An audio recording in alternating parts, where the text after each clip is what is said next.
Today in Grow a Garden in Roblox, I want to talk to you guys about the state of Grow a Garden, where it's gone, and how I want to fix it. Because I was lying in bed last night, browsing through Reddit, and some Reddit posts kind of caught my attention, and it made me think about the state of the economy of Grow a Garden, which has an effect on the popularity of Grow a Garden. And I have some thoughts. If this sounds interesting to you, go ahead and hit the red subscribe button, become part of the first 200k OGs on the channel, and let's get into the video. So I was lying in bed, doing my thing, browsing Reddit, just wasting time, when I found this thread. And it said, am I the only one who wanted to start over? I miss being poor. And the basis of it, I mean, you can pause it and read it right now if you want, was that it's boring when you're rich because there's nothing to do. There's no point in planting anything. There's no point in collecting mutations on anything when you're sitting there with so many shekels, you don't know what to do with them. And there were a lot of people in the Reddit thread agreeing with him and sharing that sentiment. And this is a massive problem for the casual player base, which is pretty much everybody. When you have all the money in the world, what's the point of playing? And if you don't think it's that bad, check this out, because this other post was right beneath it. I'm not kidding. Hi, I'm buying pets for shekels. 1 sextillion for a simple moon cat. 50 sextillion for butterflies. This guy's offering up untold amounts of money that will completely destroy the game and the fun for you. And I'm not immune to that. I can't remember the last time I cared about what I planted in my garden. I can't remember the last time I cared about what mutations I put on my dino shroom. I got my dino shroom up to 30 trillion, and I thought that was kind of cool. And then I realized, no, it's not. People have octillions of shekels now. And that's ruined the enjoyment of the game for me and ruined the enjoyment of the game for lots of people. Now I have a solution. That's the whole point of this video. The video is I have a solution. I just want to paint the picture of the problem first. Here on the screen, I have lifetime statistics for Grow a Garden. The blue line you see is concurrent players, and it has dipped significantly. Well, not significantly, but it has dipped recently, though it seems to have leveled off here between 1.5 to 2.5 million players. And not everything is doom and gloom. When you take a look at the pink bars, those are new visits. See that spike? That most recent spike? That was the last event. It drew a lot of eyes. The green bars beneath that are the amount of new likes coming to the game, and they nearly broke a record. And the yellow bars in the bottom left-hand corner are new favorites in the game, and this past weekend was a massive boost. So it's not all doom and gloom. Things are trending in the right direction because of the amount of work the developers are putting in the game. Adding achievements is fantastic. Doing those crazy events is fantastic. But the economy is an absolute shambles. I want to give you my ideas. Idea number 1, do absolutely nothing and let things continue because maybe the casual players don't care so much. I think that's a bad idea because I believe the casual players, once they receive that gift or they realize, wow, I can get sextillions of shekels for this random pet, and they have all those shekels, what's the point of planting anything? What's the point of growing anything? What's the point of adding mutations? What's the point of showing up Saturday morning to get those added mutations when you have all this money? There's no point. Idea number 2, and this one we're not going to do. Well, maybe eventually. Idea number 2, scrap the game, realize it's beyond saving. There's no way to stop inflation. There's no way to save everything. You simply release Grow a Garden 2, learn from your mistakes in the past, and Grow a Garden 1 will wither and die. That is an idea, and that's something I think the developers should do down the road when interest in Grow a Garden 1 just kind of naturally declines over time. Eventually, you want to release a sequel. Common sense. Doing so right now would be an immediate death knell to Grow a Garden 1. It's doing it too soon. I have a real idea. I have a real thought. Let's talk about that. This little guy right here single-handedly destroyed the game. And yes, you may be saying, but Kro, what about the people who exploited and made humongous plants worth sextillions of shekels? Yes, that sucks. But when you can't duplicate them for free, it's not as bad.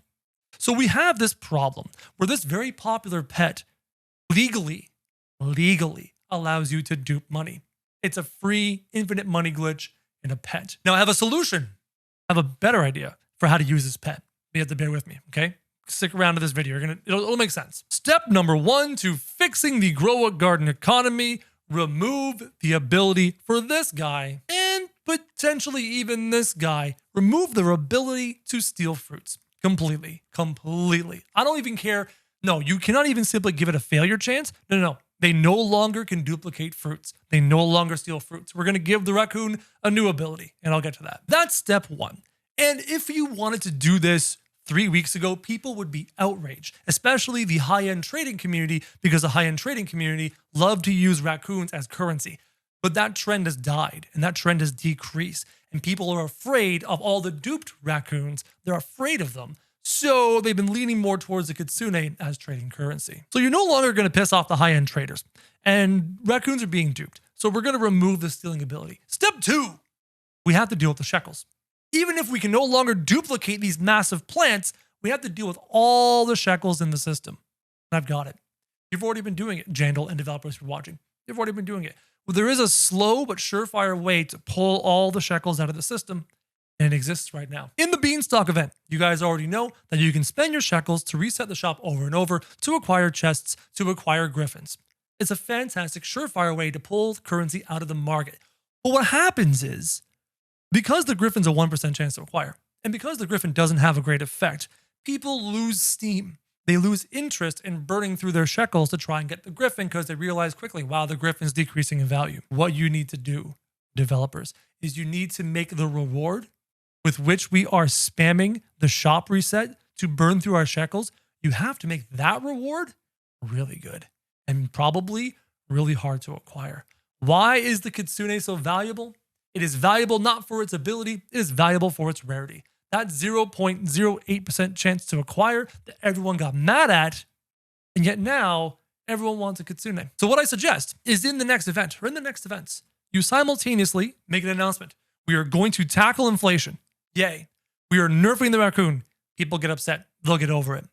And then we're going to put, I wouldn't do 0.08. That extra 0 really upsets people, but 0.1, slight difference, but without the extra 0, probably make people less angry. I mean, the raccoon back in the day in the regular eggs was a 0.1.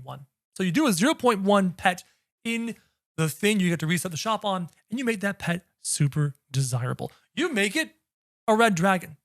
People love dragons. You make it a phoenix. You make it some amazing pet, a unicorn for all I care. And you give it a great ability, a very desirable ability, and you keep it rare. And people will flood their shekels into the shop for resets to try and acquire this amazing rare pet. And that is how simultaneously you stop the duping and then you pull shekels out of the economy. And if one round of shekel pulling isn't enough, if 2 weeks of fishing for the red dragon isn't enough, the next event you do it again. Another amazing hard to acquire pet, and you continue to work the economy down. What will this do?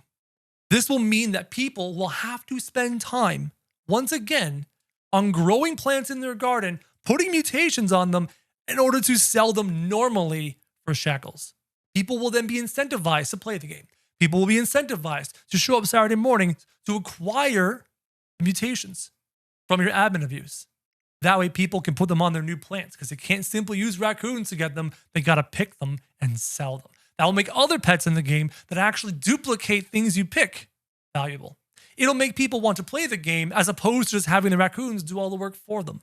It will incentivize people who start the game to actually plant and play the game, as opposed to just being gifted sextillions of shekels and then be bored and leave your game. And then there's a step 3 that you may or may not want to do. Depends on you, Jandal. Because right now, you have no cap, seemingly, on how big fruits can get when people find a bug that layers certain effects to increase the fruit size dramatically. You should have somewhere in your equations, somewhere in your programming formulas, a hard cap. Fruits cannot grow past this kilogram, period. Maybe you had that in place. Maybe it was in the wrong spot in the variable. It was the wrong spot in the equation because it's being overridden and we're able to make massive fruits. But even saying that, without the raccoon and without duping, those massive fruits don't matter. Sure, you make one thing worth 1 sextillion shekels. Congratulations. If you want those shekels, you have to pick it. Then you have to sell it. And then it's gone. So that is the slow, thoughtful, careful way to fix this game. You stop the free duping with the stupid raccoon and the kitsune if you want. You stop the free, actually, it has to be two. You have to do it too. You stop the free duping. Then you incentivize people to burn their shekels to chase amazing things that are hard to acquire. And then after that, you're left with a slowly decreasing, deflating economy. And that will encourage people to actually play the game, harvest mutations, gather plants, plant things, and grow their gardens once more. Now, what do we do with the raccoon? I alluded to that. I had a plan for the raccoon. Because you want the raccoon to maintain some value. You don't want it to be relegated to useless, because that would just make people far, far, far too upset. It's a very simple explanation. There are valuable pets in this game because they provide variance. Those pets are the dragonfly and the butterfly. The dragonfly applies gold, the butterfly applies rainbow. My suggestion. And this will increase the value of plants, but if we're not duping them, it's fine. My suggestion is to turn the raccoon into the next slight bump up of butterfly. You have gold applying, 20, 25%, or 30%. You had the butterfly applying 50% as a variable, as a variant. What you should do is make the raccoon apply platinum. We'll call it platinum. You can call it whatever you want. We'll call it platinum. And that should be a times 75 variant. Now, people who have a butterfly will be sad. My butterfly is no longer the perfect pet, the perfect thing to make rainbow, because all my plants need rainbow. No, the raccoon will become the new butterfly. And everyone will want raccoons to apply platinum to all their things as a times 75 variance. This way, you're no longer duplicating shekels. This way, the raccoon still has some value, probably not as much value, but still has some value because people want to apply the new, better variant.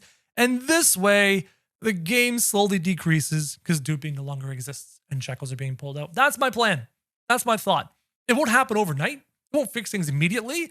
But as you continue to give us updates where you have a shop that you can reset with shekels, that you put valuable things into, you'll pull the shekels out of the market and people will once again be desiring awesome mutations on their plants, as opposed to letting the raccoon do all the work. Hopefully you thought this is a great idea. If you think this is a good idea, comment down below with your thoughts. If you have other ideas, go ahead and comment down below. Maybe the developers will see this video and read the comments and read your ideas, guys. And as always, thank you very much for watching.